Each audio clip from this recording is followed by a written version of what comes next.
अब हम आपको जिहाद और इस्लाम का वो सही अर्थ दिखाना चाहते हैं जिससे हमारे देश के मुसलमानों को और आप सबको हमेशा दूर रखा गया है। दुनिया का कोई भी धर्म हिंसा को बढ़ावा नहीं देता, इस्लाम भी नहीं देता। इसलिए किसी भी मजहब के बारे में किसी नतीजे पर पहुंचने से पहले हमें उसके सिद्धांतों के बारे में जरूर पता होना चाहिए। इस्लाम ने हर मुसलमान के लिए कुछ खास कर्तव्य बनाए हैं। इन्हें इस्लाम के 5 स्तंभ कहते हैं।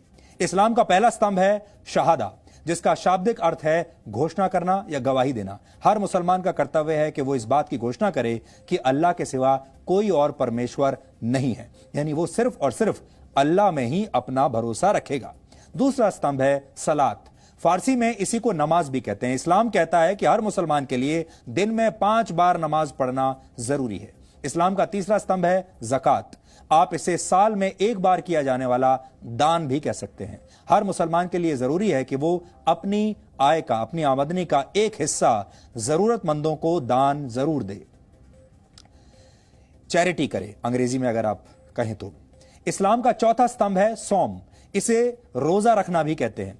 इस्लाम में कहा गया है कि रमजान के महीने में हर मुसलमान के लिए रोजा यानी व्रत रखना जरूरी है। हिंदू उसे व्रत कहते हैं और इस्लाम में उसे रोजा कहा जाता है। और आप लोगों को पता भी होगा इस समय रमजान का ही पवित्र महीना चल रहा है।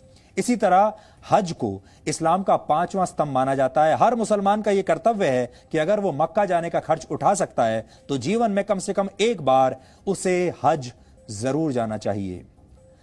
यह तो ही इस्लाम के 5 स्तंभों की बात। जिहाद को इस्लाम का 6ठा स्तंभ माना जाता है। जिहाद का शाब्दिक अर्थ है पवित्र युद्ध, लेकिन जिहाद की परिभाषा को हमेशा गलत तरीके से पेश किया गया है। इस पवित्र युद्ध को धर्म युद्ध बताकर दुनिया भर में इसका गलत इस्तेमाल होता है। आतंकवादी हिंसा और दहशत फैलाते हैं और खुद को जिहादी कहते हैं। कट्टरता को जिहाद बताकर कट्टरपंथी अपने काम को सही ठहराते हैं। आज हम आपको यह बताने वाले हैं कि कौन से काम जिहाद की श्रेणी में नहीं आते। आप इन्हें नोट कर लीजिए ताकि जिहाद के मामलों में आपके तर्क मजबूत बन सके। अगर किसी के ऊपर इस्लाम कबूल करने के लिए जबरदस्ती की जाए तो इसे जिहाद नहीं कहा जा सकता। अगर किसी देश या क्षेत्र पर कब्जा जमाने के लिए उस पर हमला किया जाता है तो इसे भी जिहाद नहीं कहेंगे। इसी तरह अगर आर्थिक फायदे के लिए किसी इलाके पर हमला किया जाता है तो यह जिहाद नहीं है। सिर्फ अपनी ताकत का प्रदर्शन करने के नाम पर, लीडर की ताकत का प्रदर्शन करने के नाम पर हिंसा को जिहाद नहीं कहा जा सकता। अगर निर्दोष लोगों, बच्चों, महिलाओं की हत्या की जाती है या उनका बलात्कार किया जाता है, इसे भी जिहाद बिल्कुल नहीं कह सकते। और अगर किसी पर हमला करके उसकी संपत्ति का नुकसान किया जाता है, इसे भी जिहाद नहीं कहेंगे। इसी तरह अगर किसी को हराने के लिए जैविक युद्ध का सहारा लिया जाता है तो इसे भी जिहाद नहीं कहा जाना चाहिए। जिहाद ही नहीं, इस्लाम में तो साधारण युद्ध के लिए भी कई सख्त नियम हैं और इन नियमों का पालन न करना गुनाह माना गया है। पहला नियम यह है कि आप युद्ध की पहल खुद नहीं कर सकते। यह युद्ध किसी बादशाह या सुल्तान के निर्देश पर नहीं, बल्कि सिर्फ किसी धार्मिक नेता के कहने पर ही शुरू किया जा सकता है।